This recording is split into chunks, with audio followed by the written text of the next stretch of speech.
নমস্কাৰ নতুন এটা ভিডিঅ'লৈ আপোনালোক সকলোকে পুনৰবাৰ স্বাগতম জনাইছোঁ তো ফ্ৰেণ্ডছ আজি আকৌ আপোনালোকৰ মাজলৈ এটা জব আপডেট লৈ আহিছোঁ অসম চৰকাৰৰ ফালৰ পৰা সইল কনজাৰভেশ্যন যিটো ডিপাৰ্টমেণ্ট আছে সইল কনজাৰভেশ্যন ডিপাৰ্টমেণ্টৰ ফালৰ পৰা নতুনকৈ পুনৰ ভেকেঞ্চি মুকলি কৰা হৈছে তো ফ্ৰেণ্ডছ আপোনালোকে যদি অসম চৰকাৰৰ যিকোনো চাকৰিতে এপ্লাই কৰিব বিচাৰে তো আপোনালোকে ভিডিঅ'টো কণ্টিনিউ কৰি চাই থাকিব এবাৰ আপোনালোকৰ অসম চৰকাৰৰ যিটো ভূমি সংৰক্ষণ বিভাগ আছে ইংৰাজীত আপোনালোকৰ সইল কনজাৰভেশ্যন ডিপাৰ্টমেণ্ট বুলি কয় আৰু ভূমি সংৰক্ষণ বিভাগৰ ফালৰ পৰা আপোনালোকৰ নতুনকৈ ভেকেঞ্চি মুকলি কৰা হৈছে এবাৰ আপোনালোকৰ যেটো সইল কনজাৰভেশ্যন ডিপাৰ্টমেণ্টৰ ভেকেঞ্চি মুকলি কৰা হৈছে এইটো ভেকেঞ্চি আপোনালোকৰ ৰেঞ্জাৰ পোষ্টৰ কাৰণে ভেকেঞ্চিটো মুকলি কৰা হৈছে তো ৰেঞ্জাৰ পোষ্ট আপোনালোকে তো বহুতে জানে যে ৰেঞ্জাৰ পোষ্টটো কেৱল ফৰেষ্ট ডিপাৰ্টমেণ্টৰ ফালৰ পৰা মুকলি কৰা হয় কিন্তু এবাৰ আপোনালোকৰ যেটো ভূমি সংৰক্ষণ হয় ভূমি সংৰক্ষণ ডিপাৰ্টমেণ্টৰ ফালৰ পৰা ৰেঞ্জাৰ পোষ্টৰ ভেকেঞ্চি মুকলি কৰা হৈছে তো আপোনালোকক যদি আপোনালোকৰ জব প্ৰফাইলটো ক'বলৈ যাওঁ যে যেটো আপোনালোকৰ ফৰেষ্ট ডিপাৰ্টমেণ্টৰ ৰেঞ্জাৰ পোষ্ট থাকে তাৰ আপোনালোকৰ ৰেঞ্জাৰ বিলাকৰ কাম থাকে যে আপোনালোকৰ চৰাই চিৰিকটি জীৱ-জন্তুবিলাক আপোনালোকৰ ৰক্ষণাবেক্ষণ দিয়া তেওঁলোকৰ কাম আৰু যেটো আপোনালোকৰ ভূমি সংৰক্ষণ বিভাগৰ ফালৰ পৰা যেটো ৰেঞ্জাৰ পোষ্টৰ ভেকেঞ্চি মুকলি কৰা হৈছে সেইটো আপোনালোকৰ যে আপোনালোকৰ জব প্ৰফাইলটো হ'ব আপোনালোকৰ যেটো ভূমি সংৰক্ষণ অৰ্থাৎ আপোনালোকৰ ভূমি আপোনালোকৰ ভূমিবিলাক আপোনালোকৰ যিকোনো চৰকাৰী ভূমি থাকিব ধৰক এইবিলাক আপোনালোকে নিৰাপত্তা দিব লাগিব তো হেনেকুৱা ধৰণৰ আপোনালোকৰ জব প্ৰফাইলটো হ'ব আপোনালোকে নিশ্চয় ইটো বিষয়ে গম পালে এতিয়া আপোনালোকৰ যেটো ৰেঞ্জাৰ পোষ্টৰ ভেকেঞ্চি এবাৰ মুকলি কৰা হৈছে এই ভেকেঞ্চিখিনিৰ ডিটেইলছ আপোনালোকক তথ্য আকাৰে এই ভিডিঅ'টোত আপোনালোকক ষ্টেপ বাই ষ্টেপ জনাবলৈ গৈ আছো ইয়াৰ আপোনালোকৰ যদি এপ্লাই কৰিব বিচাৰে আপোনালোকে সিম্পল গ্ৰেজুৱেট পাছ কৰিলে আপোনালোকে এপ্লাই কৰিব পাৰিব আৰু লগতে আপোনালোকৰ এপ্লিকেশন ফিস কিমান দিব লাগিব লগতে আপোনালোকৰ যেটো এক্সাম অনুষ্ঠিত হ'ব এক্সামটো আপোনালোকৰ এপিএসসি এৰ ফালৰ পৰা তেওঁলোকে কন্ডাক্ট কৰিব এপিএসসি এৰ ফালৰ পৰা যেটো আসাম পাব্লিক সাৰ্ভিস কমিশন বুলি কোৱা হয় তো হে তেওঁলোকে এই এক্সামটো কন্ডাক্ট কৰিব আপোনালোকৰ তো লগতে আপোনালোকৰ ফিজিক্যাল টেষ্ট অনুষ্ঠিত হ'ব তো ফিজিক্যাল টেষ্টত আপোনালোকে কিমান ৰানিং কৰিব লাগিব হাইট আপোনালোকৰ কিমান হলে আপোনালোকে এপ্লাই কৰিব পাৰিব সকলোবিলাক তথ্য আপোনালোকে এই ভিডিঅ'টো হেকলৈ চালে ষ্টেপ বাই ষ্টেপ আপোনালোকে জানিব পাৰিব গতিকে আপোনালোকে যদি ফ্ৰেণ্ডছ নতুনকৈ আমাৰ চেনেলত ভিজিট কৰিছে তো আপোনালোকে চেনেলটো সাবস্ক্ৰাইব কৰি বেল আইকনটো প্ৰেছ কৰি ৰাখিব ফ্ৰেণ্ডছ অসম চৰকাৰৰ যেটো সইল ডিপাৰ্টমেণ্ট আছে সইল কনজাৰভেশ্যন ডিপাৰ্টমেণ্ট অসমত ক'বলৈ গ'লে ভূমি সংৰক্ষণ বিভাগৰ ফালৰ পৰা টোটেল আপোনালোকৰ 16টা ভেকেঞ্চি মুকলি কৰা হৈছে ইতিমধ্যে আপোনালোকক জনাইছো যে এই পেজখিনি আপোনালোকৰ ৰেঞ্জাৰ পোষ্টৰ কাৰণে ভেকেঞ্চিখিনি মুকলি কৰা হৈছে ইয়াৰ আপোনালোকৰ যেটো এক্সাম হ'ব এক্সামটো এপিএসসি এৰ ফালৰ পৰা তেওঁলোকে কন্ডাক্ট কৰিব তো আসাম পাব্লিক সাৰ্ভিস কমিশনে তেওঁলোকৰ আপোনালোকৰ এক্সামটো কন্ডাক্ট কৰিব তো আপোনালোকৰ ইতিমধ্যে জনাইছো যে পোষ্ট আপোনালোকৰ 16টা ভেকেঞ্চি মুকলি কৰা হৈছে আৰু ৰিজাৰ্ভেশ্যন বুলি যদি চাবলৈ যাওঁ আপোনালোকৰ সইল কনজাৰভেশ্যন ডিপাৰ্টমেণ্টৰ আপোনালোকৰ যেটো ওপেন ক্যাটাগৰী তাৰ আপোনালোকৰ টোটেল আপোনালোকৰ 9টা পোষ্ট আছে আৰু যেটো আৰএফডব্লিউ তাৰ আপোনালোকৰ 3টা তাৰ পিছত যেটো ওবিসি এমওবিসি আছে তাৰ আপোনালোকৰ এটা পোষ্ট আছে তাৰ পিছত আপোনালোকৰ যেটো এসসি আছে এসটি ৰ আপোনালোকৰ 3টা পোষ্ট এসটি পি আছে 2টা পোষ্ট তাৰ পিছত এসটি যেটো পিৰ যেটো আৰএফডব্লিউ আছে তাৰ আপোনালোকৰ এটা পোষ্ট আছে তাৰ পিছত যেটো এসটিএস ৰ আপোনালোকৰ এটা পোষ্ট আছে তাৰ পিছত যেটো আৰএফডব্লিউ আছে তাৰ আপোনালোকৰ পোষ্ট কোনো ধৰণৰ ভেকেঞ্চি নাই তাৰ পিছত যেটো আপোনালোকৰ গ্ৰেড টোটেল আপোনালোকৰ ভেকেঞ্চি যদি চাবলৈ যায় ইয়াৰ আপোনালোকৰ 16টা টোটেল ভেকেঞ্চি আছে তাৰ পিছত আৰএফডব্লিউ টোটেল আপোনালোকৰ 5টা ভেকেঞ্চি দেখিবলৈ পোৱা যাব এটা আপোনালোকে নিশ্চয় গম পালে আৰু ইয়াৰ আপোনালোকৰ এটা ভাল স্যালাৰি দিয়া হ'ব তো আপোনালোকে যেতিয়া এই পোষ্টৰ আপোনালোকৰ ৰেঞ্জাৰ পোষ্টৰ আপোনালোকে চাকৰি লাভ কৰিব তো আপোনালোকক 22000 পৰা আপোনালোকৰ 97000 আপোনালোকক স্যালাৰি দিয়া হ'ব লগতে আপোনালোকৰ গ্ৰেড পে থাকিব 9700 টকা আপোনালোকৰ গ্ৰেড পে থাকিব পে লেভেল আপোনালোকৰ 3 স্যালাৰি আপোনালোকক দিয়া হ'ব তো আপোনালোকৰ ডিএসএ মিলি কিনে এটা ভাল স্যালাৰি আপোনালোকে লাভ কৰিব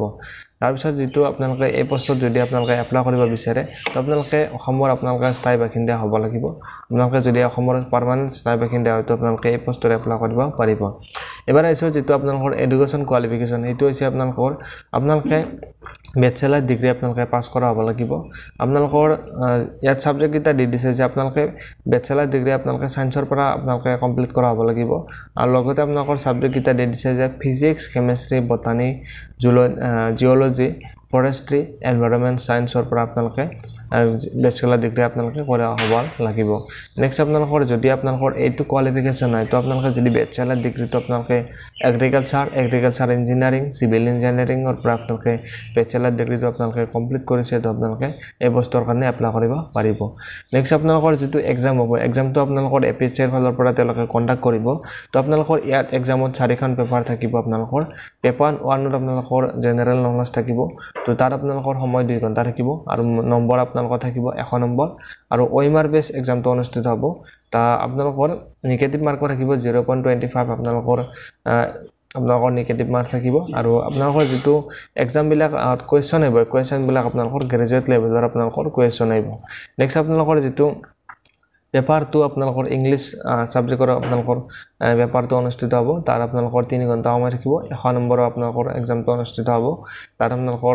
ইজি প্ৰেক্টিস ৰাইটিং আৰু গ্ৰামাৰৰ আপোনালোকৰ কোৱেশ্চন থাকিব তাৰ আপোনালোকৰ নেগেটিভ মাৰ্ক কোনো ধৰণৰ নেগেটিভ মাৰ্ক নাথাকে কোৱেশ্চন বিলাক গ্ৰেজুৱেট লেভেলৰে আপোনালোকৰ আহিব নেক্সট আপোনালোকৰ যেটো পেপাৰ 3 আপোনালোকৰ এটো অপচনেল সাবজেক্ট থাকিব ইয়াৰ আপোনালোকৰ অপচনেল সাবজেক্ট বিলাক আপোনালোকৰ তলত দি দিছে তো আপোনালোকৰ অপচনেল সাবজেক্ট বিলাক হৈছে ইয়াত আপোনালোকৰ দিছে যে এগ্ৰিকালচাৰ বা এগ্ৰিকালচাৰ ইঞ্জিনিয়াৰিং বা হৰ্টিকালচাৰ তাৰ পিছত বটানী কেমিষ্ট্ৰি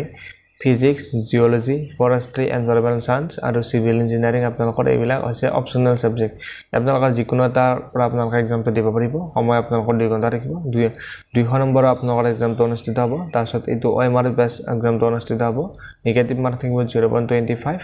আৰু আপোনালোকৰ যেটো পেপাৰ 4 তাৰ আপোনালোকৰ অপচনেল সাবজেক্ট আপোনালোকৰ যেটো সাবজেক্টৰ পৰা আপোনালোকে এক্সাম দিব বিচাৰে তাত আপোনালোকৰ 2 ঘণ্টা সময় থাকিব 200 মাৰ্কৰ এক্সামটো অনুষ্ঠিত হ'ব OMR বেস এক্সাম অনুষ্ঠিত হ'ব আৰু নেগেটিভ মাৰ্ক থাকিব 0.25 এটোৰ বিষয়ে আপোনালোকে নিশ্চয় গম পালে তাৰ পিছত আপোনালোকৰ যেটো ফিজিক্যাল ফিটনেস টেষ্ট আপোনালোকৰ এটা ফিজিক্যাল ফিটনেস টেষ্ট কৰা যোগা হ'ব তাৰ আপোনালোকৰ হাইটটো যিসকল লৰা ক্যান্ডিডেট আছে তেওঁলোকৰ হাইটটো 155 সেমি হ'ব লাগিব আৰু যিসকল ফিমেল ক্যান্ডিডেট আছে তেওঁলোকৰ 145 সেমি আপোনালোকৰ হাইটটো হ'ব লাগিব নেক্সট আপোনালোকৰ যেটো চেষ্টটো আপোনালোকৰ যিবিলাক মেল ক্যান্ডিডেট আছে তেওঁলোকৰ 84 নরমাল হ'ব লাগিব 5 সেমি আপোনালোকে এক্সপেনশন আপোনালোকে ফুলাব লাগিব নেক্সট আপোনালোকৰ ফিমেলৰ নৰমাল চেষ্ট হ'ব লাগিব 79 আৰু এক্সপেনশন আপোনালোকে 5 সেমি ফুলাব লাগিব নেক্সট আপোনালোকৰ যেটো ফিজিক্যাল টেষ্ট অনুষ্ঠিত হ'ব তাৰ আপোনালোকে 25 কিলোমিটাৰ আপোনালোকে খোজ কাঢ়িব লাগিব তাৰ আপোনালোকৰ টাইম থাকিব 4 ঘণ্টা আপোনালোকৰ টাইম থাকিব আৰু যিসকল ছোৱালী ক্যান্ডিডেট আছে তেওঁলোকৰ 16 কিলোমিটাৰ আপোনালোকে খোজ কাঢ়িব লাগিব তাৰ আপোনালোকৰ টাইম থাকিব 4 ঘণ্টা এটোৰ বিষয়ে আপোনালোকে নিশ্চয় গম পালে তাৰ পিছত এই পোষ্টত আপোনালোকে এপ্লাই কৰিবৰ কাৰণে আপোনালোকৰ যেটো বয়সটো আপোনালোকৰ মিনিমাম বয়সটো দিছে 21 বছৰ যদি আপোনালোকৰ 21 বছৰ হৈছে তো আপোনালোকে এপ্লাই কৰিব পাৰিব আৰু ম্যাক্সিমাম বয়সটো দিছে 38 বছৰলৈকে আপোনালোকে এপ্লাই কৰিব পাৰিব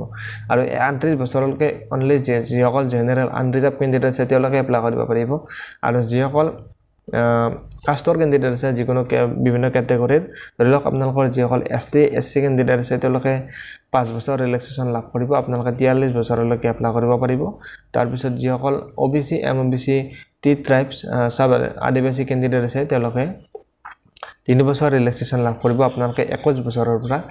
41 বছৰলৈকে আপোনালোকে এপ্লাই কৰিব পাৰিব নেক্সট আপোনালোকৰ যেটো এক্স সাৰ্ভিসমেন ক্যান্ডিডেট আছে তেওঁলোকে 50 বছৰলৈকে এপ্লাই কৰিব পাৰিব আনৰিজাৰ্ভ সকলে OBC MOBC সকলে 3 বছৰ ৰিলেক্সেশন লাভ কৰিব তাৰ লগত তাৰ পিছত যিসকল ST ক্যান্ডিডেট আছে তেওঁলোকে 5 বছৰ ৰিলেক্সেশন লাভ কৰিব আৰু PW যিসকল PWBD ক্যান্ডিডেট আছে তেওঁলোকে 10 বছৰ ৰিলেক্সেশন লাভ কৰিব এটোৰ বিষয়ে আপোনালোকে গম পালে নেক্সট আপোনালোকৰ এপ্লাই কেতিয়াৰ পৰা ষ্টাৰ্ট হ'ব এইটো আপোনালোকক জনাই দিছো এপ্লাইটো আপোনালোকৰ 9 জুলাইৰ পৰা আপোনালোকৰ ষ্টাৰ্ট হৈ যাব আৰু আপোনালোকৰ লাষ্ট ডেটটো হৈছে আগষ্ট মাহৰ 9 তাৰিখ 9 আগষ্টলৈকে আপোনালোকে এপ্লাই কৰিব পাৰিব আৰু যেটো আপোনালোকে এপ্লিকেশন ফিজ দিব লাগিব এপ্লিকেশন ফিজটো আপোনালোকে 11 আগষ্ট মাহৰ 11 তাৰিখলৈ আপোনালোকে এপ্লিকেশন ফিজ দিব পাৰিব এতিয়া আপোনালোকে এপ্লিকেশন ফিজ কিমান দিব লাগিব এইটো আপোনালোকক জনাই দিছো যিসকল জেনাৰেল ক্যান্ডিডেট আছে তেওঁলোকে এপ্লিকেশন ফিজটো দিব লাগিব 250 টকা এপ্লিকেশন ফিজ দিব লাগিব নেক্সট আপোনালোকৰ প্ৰসেসিং ফিজ আপোনালোকৰ চাৰ্জ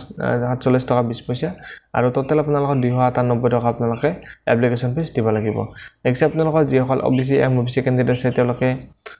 197 টকা এপ্লিকেশন ফিজ দিব লাগিব নেক্সট আপোনালোকৰ যিসকল ST SC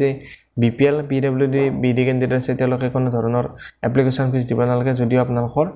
যেটো প্ৰসেসিং ফিজ সেইটো আপোনালোকে দিব লাগিব 47 টকা 20 পইচা আপোনালোকে প্ৰসেসিং ফিজটো দিব লাগিব টোটাল আপোনালোকৰ 47 টকা 20 পইচা আপোনালোকে এপ্লিকেশন ফিজ দিব লাগিব এটোৰ বিষয়ে আপোনালোকে নিশ্চয় গম পালে তো फ्रेंड्स আপোনালোকে যদি হে ইন্টাৰেষ্ট হয় এই পোষ্ট কেনেৰ প্ৰতি আপোনালোকে যদি ৰেঞ্জাৰ পোষ্টত আপোনালোকে এপ্লাই কৰিব বিচাৰে আপোনালোকৰ যদি এডুকেশন কোৱালিফিকেশন মিলে তো আপোনালোকে এপ্লাই কৰিব পাৰে আপোনালোকে 9 আগষ্টৰ পৰা আপোনালোকে 9 জুলাইৰ পৰা আপোনালোকে এপ্লাই কৰিব পাৰিব তো फ्रेंड्स আপোনালোকক যিখিনি আপোনালোকৰ এডভাৰটাইজমেন্টৰ ডিটেইলছ আপোনালোকক জনাবলৈ চেষ্টা কৰা কৰিলোঁ আপোনালোকে যদি ভিডিঅ'টো ভাল পালে তো ফ্ৰেণ্ডছ আপোনালোকে ভিডিঅ'টোত এটা লাইক কৰি দিব আৰু চেনেলটোত আপোনালোকে যদি নতুনকৈ ভিজিট কৰিছে আপোনালোকে চেনেলটো সাবস্ক্ৰাইব কৰি বেল আইকনটো প্ৰেছ কৰি ৰাখিব